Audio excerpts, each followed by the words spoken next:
practice final are both open and ready to go. So you'll have until what, I said Sunday afternoon or something? Yeah. Was there a mall? There is, I opened it up. Okay. Yeah. So there's your.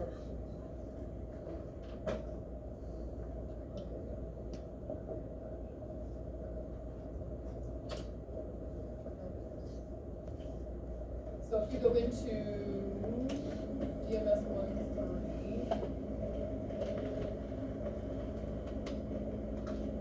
under quizzes,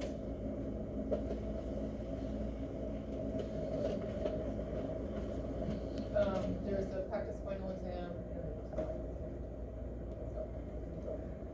Any questions? Okay, let's do it.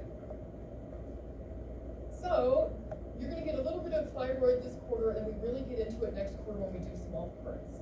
And we're going to talk a little bit about lymph nodes and then some salivary glands. We'll start scanning those next quarter as well. So we have like the submandibular and the carotids. So, first things first, where is this pathology?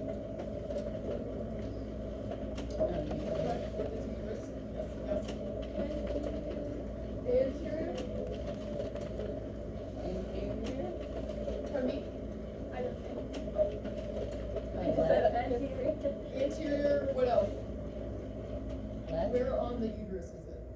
Is this transverse? The body. It's such a. Lower uterine segment. So we think about our cervix is down here, right?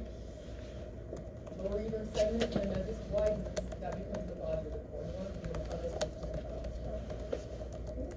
one. Okay. What structure are we pointing to with a transverse testicle? I don't see. And Error. it's echogenic. What area? Where is the So this bright echogenic area, Yes.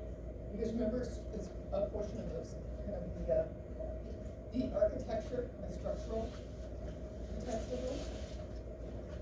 Miss Dinah, anybody? No? No. Okay. Remember how there's like an echogenic line within the testicle itself, and it's part of the connective tissue that anchors it to the posterior wall of the scrotal sac? That's it. So that's what we're seeing in cross section. What is it called again, please? Pardon me? What is it called again, please? Mediastinum. Okay. Or you have pronounced mediastinum as well. So it's not a pathology. But how do you know it's not a pathology? Well, it's going to extend throughout the testicle if all testicles have them, so that our eyes are going to train those. Okay, so small parts. Thyroid, parathyroid, lymph nodes, and salivary glands. So we looked at a couple glandular tissues already. We looked at that pancreas, we saw the spleen. So we're going to see that same glandular tissue for the thyroid, for the testicles, and then we'll get into lymph nodes and those are like little mini things. So, thyroid overview. So, it's an endocrine gland, and it's T3, T4, calcitonin. And calcitonin is a parathyroid antagonist. And we'll talk about the hormone cycles next quarter. You guys don't have to worry about them yet. We have strap muscles on the anterior aspect and kind of laterally. And then we also have common carotid, jugular, things like that. So we'll take a look at some of that business. So, from the right aspect of our trachea, over, it's going to be the right lobe.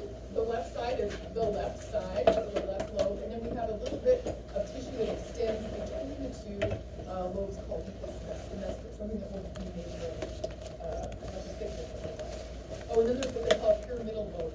So we may end up having this isthmus kind of extend up superiorly on some patients, and it's just an anatomic variant. There's nothing pathological about it. The great thing about thyroids is they can look really normal and not function very well, or they can look really horrifying and they function just fine. So we can do pathology, but we can't determine function just based on our imaging. Okay, here he is, looking like a lumpy butterfly. So we've got a right side, left side, and then again that isthmus is going to be the area that goes towards the anterior portion of the trachea. And it's going to be a little bit thinner, and we're going to measure him up. There he is. Okay, so this is a dual image. So here's our trachea here. We've got common carotid artery, our jugular vein, We call these the collective strap muscles, and next quarter you'll learn the actual names of them, but there's like an omohyoid, sternothyroid, sternohyoid, and sternocleidomastoid, and then the longest coli is in the posterior. So for now, don't worry about it, but next quarter when you get full-on thyroid, we'll be working with those muscles. And then the esophagus truly lives posterior to the trachea, but for some reason he creeps out on the left side. Every now and then you'll have a patient who it's visible on the right side as well. We're going to often see that this esophagus is going to be kind of creeping out on this left lateral aspect. You can see the difference in sizes of jugular veins. So this is our jugular looking very large. This one's looking very small. No one cares. If your patient stands up, or, like lifts their head up or whatever, that's going to drain on that jugular. So we don't really care if we get too large, like we did with IBC or something. Okay, vasculature. Okay, so we have superior and inferior thyroid arteries. So there's one that's going in the top of each lobe, and there's one that's going in the bottom. And there's 3 veins that drain it. So we have a superior, a mid, and an inferior vein on each side, and an artery-wise, just a superior and an inferior. Okay, so trachea, we looked at that guy. Posterior to the isthmus, and then our esophagus is going to be on that left side, and then again, common carotid artery, jugular vein. And I think when you guys are scanning, students want to think the thyroid's pretty high. So you're going to kind of have to creep down here a little bit more inferiorly to actually get the whole thyroid. So it's just above the clavicle. And if you have a patient who has a big extension of thyroid, you can have them swallow, and it will bring that inferior portion up. So you can kind of rule that out for borders for hairy scares. Okay, so here's our transverse view again. Not seeing esophagus too well. Oh, and it's really cool too when your patients, when you guys practice on each other, have them swallow and you get to see the peristalsis of the esophagus. Okay, so here we are. Here's our anterior, is going to be our strap muscle. Here's our isthmus. This is the trachea. We've got common carotid here. Jugular is kind of cut off. Common carotid kind of cut off. So here's our left lobe. Okay, so when we're in transverse, we see a lot of cool stuff. When we're in sagittal, I have to know where my probe is because there's no landmarks to determine whether I'm in the medial, the mid, or the lateral. So here we are, strap muscles again. So here's our trachea, CCA jugular. So typically when we do these, we do bilateral imaging of these at the very end of our protocol because we're going to compare vasculature between the both lobes, between both of the lobes. However, when we're imaging just typical protocol, we're going to do these excised individually. So we're going to do right, kind of like we did with our kidneys. We'll have mid with calipers, superior, inferior, sag with calipers, and a medial and a lateral. So we'll get into that next quarter when we actually start seeing it. Okay, so here's a typical right thyroid image. So instead of having bilateral, we kind of zoned in on that one side, and that's what we're going to be paying attention to.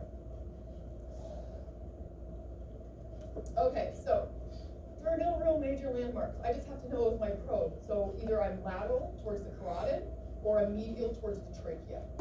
And you can determine whether you're oblique or not if I'm seeing a portion of the common carotid or a portion of the trachea, then I know I'm oblique. I shouldn't be seeing any of that in my images.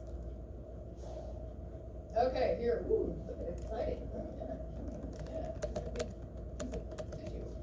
That's as exciting as it is. There's no real landmark, so we have to know, just based on images, we have no way to know whether we're towards the lateral, the mid, or the medial. And so we have to know where our probe is. So kind of just swimming around in there and making sure that we're thyroid. It looks like testes. So we're not seeing very good borders on it. Here's the posterior border. And it's cut off. And we'll talk in lab, there's a way that we can image the whole thing in longitudinal screen. So you'll have like the top, do 2 images on your machine, top over here, bottom over here. So we'll do that when it starts getting next quarter. Why does it look so different from the real thyroid picture? Not real, but the previous one. Where you could see the isthmus, the trachea, like this one. Why is it so different?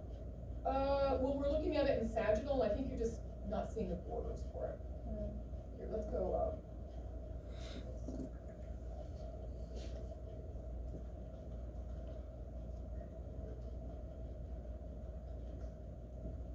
ultrasound has 8, of course. So is this a little bit more clear? This one has some pathology to it. Here's a little bit of esophagus. Together, just kind of big chunks of tissue. So are we looking at one lobe right now? Yeah, so this is the Okay. left. So we're like in sagittal. Okay, I thought we were looking at the whole thing. That was our transverse bilateral. Okay. Okay. Okay, so not very exciting. Here's another one. And when we get scanning these, they remind me of like an uncurled shrimp. They kind of have like a taper to them, so they'll have like a little tail kind of going towards the inferior. So here's this like little shrimp tails getting cut off, but they look like shrimp. Okay, parathyroids. So on the posterior aspect towards the medial, on each side of the left and right, we have parathyroid glands, and we don't typically see these on ultrasound unless there's something pathologic with them. They're like very small kind of grains of rice. There's usually 3 pairs, superior, main, and inferior.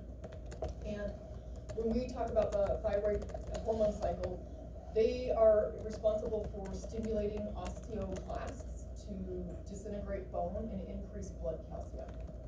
And then the calcitonins are released by the thyroid, and what it does is it says, hey, parathyroid, we don't need your, calcitonin anymore. We don't need your help anymore. So it will kind of shut that feedback loop down. So the parathyroid and the thyroid do have a hormone cycle together, and then the thyroid has its own T3, T4. So that works on pretty much a lot of things in the body. The thyroid is really responsible for metabolism, and so like hyperthyroid or hypothyroidism. So if we have a low T3, T4s, those patients tend to be sluggish, they gain a lot of weight, kind of what we think of as hypothyroidism. And then hyperthyroidism is much worse on you because your body's over metabolizing, and so it can actually like destroy cardiac tissue, nervous energy, sweating, sleeplessness, that sort of thing. And so we'll get into that next quarter with our small part stuff. Yeah. Can you see that on ultrasound? No, so it's diagnosed through labs. So that would be a reason why we would do it. But some pathology, so we'll remember those adenomas we talked about a million times already. Some of those actually secrete T3 and T4, so you might see like a pathology or Hashimoto's or one of those that is contributing to hyper or hypothyroidism. But we don't like see the lab, you know what I mean? It's diagnosed with that. Shea, Okay.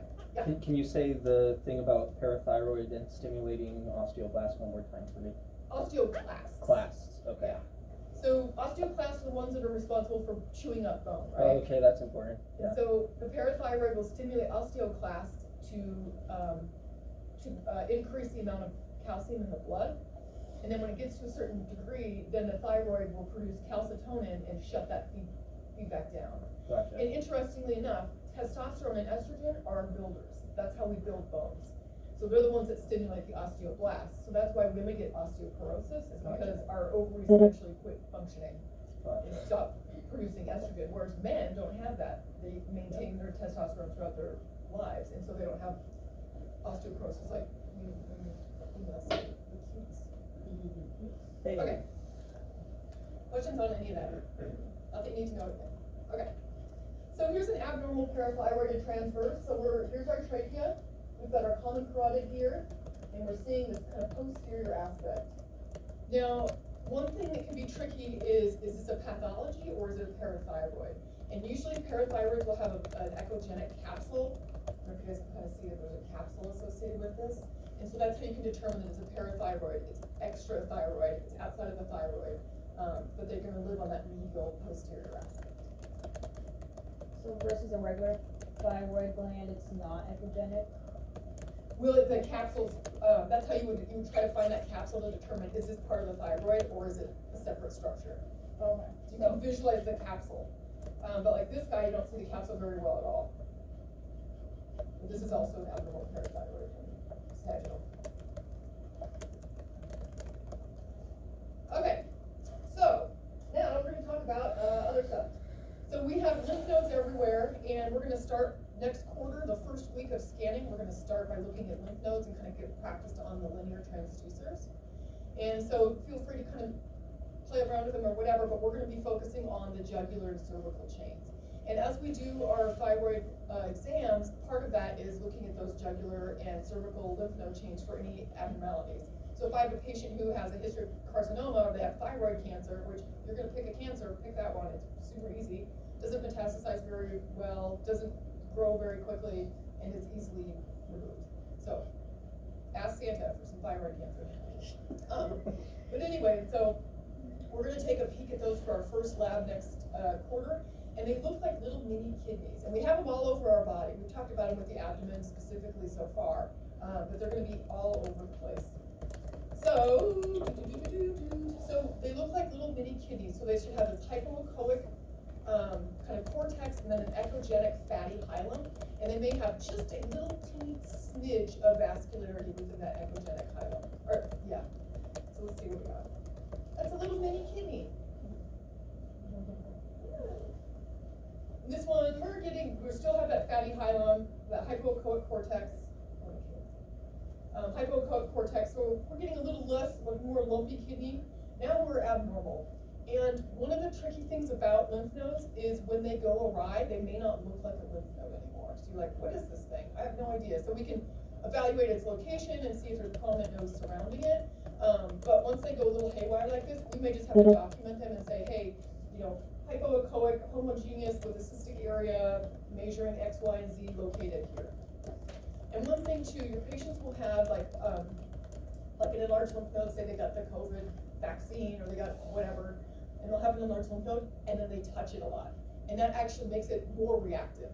So if you ever have like a big weird lymph node, just say, stop touching it, patient, like don't touch it, it will go away, it will decrease in size. Yeah, they like to touch small lymph nodes. No, don't touch it. So is that what you mean when you're doing the cancer diagnosis, look for reactive lymph nodes? Yep, you got it. So if you touch it, it'll get bigger? They get tender and enlarged, yeah. Yeah, they may not change appearance, but like, so say like right now you get sick, your lymph node still looks like a lymph node, it's just gonna be enlarged. But these ones are more like something's wrong, you know, carcinoma, something like that, lymphoma. So it just irritates it more? Like it Yeah, and they just like play with them and it's like, stop touching it and it'll go away. Okay, here's a really strangely appearing lymph node. Again, you'd have a hard time saying, is this a lymph node or not? So working on location, describing it. We do fairly routinely, we do biopsies on lymph nodes to determine what is going on. So you guys may end up out in the clinical world doing some biopsies. So, okay, salivary glands. When I was a student, we were never taught salivary glands. And so, of course, I'm out in the real world and they're like, oh, this guy has chipmunk cheeks. I'm like, okay, cool, what am I scanning? What's going on? So his parotid glands were swollen, he had parotiditis. And I had no idea what I was looking at. I'm just like, sure, okay, sounds good. But we have, pretty commonly, we have the submandibulars that we'll do, and then we'll do the parotids, and we'll learn about this next quarter as well.